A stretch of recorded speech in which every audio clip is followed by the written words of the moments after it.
Fact பார்க்க வாங்க வீடியோக்குள்ள போலாம். இனிமே இந்தியால தப்பு பண்ணிட்டு வெளிநாட்டுல போய் செட்டில் ஆயிடலாம் அப்படின்ற திங்கிங் யாருக்குமே வரவே கூடாது. ஏன்னா அதுக்காகவே இந்தியா கவர்மெண்ட் ஒரு ஆபரேஷன் உருவாக்கியிருக்காங்க. அந்த ஆபரேஷன் பேர் என்னன்னு தெரியுமா? Operation global hunt. இந்த ஆபரேஷன்னா என்னன்னு ஃபர்ஸ்ட் தெரியணும்ல. இந்த ஆபரேஷன்னா என்னன்னா, இந்தியால ஒருத்தர் ஒரு தப்பு பண்ணிட்டு வெளிநாட்டுல போய் பதுங்கி இருக்குது, அதாவது தீவிரவாதிகள் மற்றும் போதைப் பொருள் கடத்தும் அந்த நபர்கள், இவங்கெல்லாம் வெளிநாட்டுல போய் பதுங்கி இருக்காங்கல்ல, அவங்கள பிடிச்சி மறுபடியும் இந்தியாவுக்கு கைது பண்ணி இந்தியாவுக்கு கொண்டு வரது தான் இந்த ஆபரேஷனுடைய வேலை. இந்த ஆபரேஷன் எப்படி செயல்படுத்துறாங்க அப்படின்னு தெரியுமா? இதில் NCB, அதாவது நார்கோட்டிக்ஸ் கண்ட்ரோல் புரே, அதாவது தமிழ் என்னன்னு சொல்லுவாங்கன்னா போதைப் பொருள் கட்டுப்பாட்டு பணியகம்.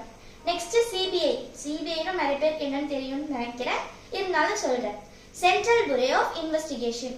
அதுக்கப்புறமா இன்டர்போல்னா இன்டர்நேஷனல் போலீஸ் ஆர்கனைசேஷன். இவங்க எல்லாம் இணைந்து இந்த ஆபரேஷனை நடத்துறாங்க. அதுக்கப்புறமா ரெட் கார்னர் நோட்டீஸ் மூலமா இந்த குற்றவாளிகள் எல்லாத்தையும் கண்காணிச்சு தான் இந்த ஆபரேஷனை நடத்திட்டு இருக்காங்க. இந்த ஆபரேஷனோட மெயின் டார்கெட் என்ன அப்படின்னா, 3 வருஷத்துல 100க்கும் மேற்பட்ட சர்வதேச இந்த மாதிரி தீவிரவாதிகள் குற்றவாளிகளை கைது செய்யணும் அப்படின்றது தான் இந்த ஆபரேஷனோட ஒரு மிகப்பெரிய டார்கெட்டாவே இருக்கு. இந்த ஆபரேஷன் ஏப்ரல் லாஸ்ட் ஸ்டார்ட் பண்ணி மேல அந்த டைம் மே 1 அந்த மாதிரி ஸ்டார்ட் பண்ணியிருக்காங்க. 2026 லேட் ஏப்ரல் டு மே 2026ல தான் இந்த ஆபரேஷன் ஸ்டார்ட் பண்ணியிருக்காங்க. இதோடைய ஃபர்ஸ்ட் குற்றவாளி, இந்த ஆபரேஷன் கீழே கைது செய்யப்பட்ட ஃபர்ஸ்ட் குற்றவாளி யார் அப்படின்னு பார்த்தீங்கன்னா, இவங்களை துருக்கியில இருந்து கைது செய்யப்பட்டு கொண்டு வந்திருக்காங்க.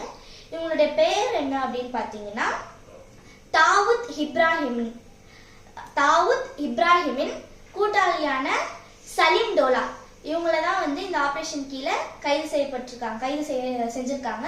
இது இந்த ஆபரேஷன் கிடைச்ச மிகப்பெரிய வெற்றியா கருதுறாங்க. இனிமேல் யாருமே இந்தியாவில தப்பு செஞ்சுட்டு வேற ஒரு நாட்டுல போய் செட்டில் ஆகணும்ன்றத நினைச்சு பாப்பீங்களா? அப்படியே பார்த்தா கூட இந்த ஆபரேஷன் மூலமா கண்டிப்பா அவங்களை கண்டுபிடிச்சு அவங்களுக்கு கிடைக்க வேண்டிய தண்டனை கொடுத்துருவாங்க. இந்த வீடியோ உங்களுக்கு பிடிச்சிருந்துச்சா லைக் பண்ணுங்க. பாய்.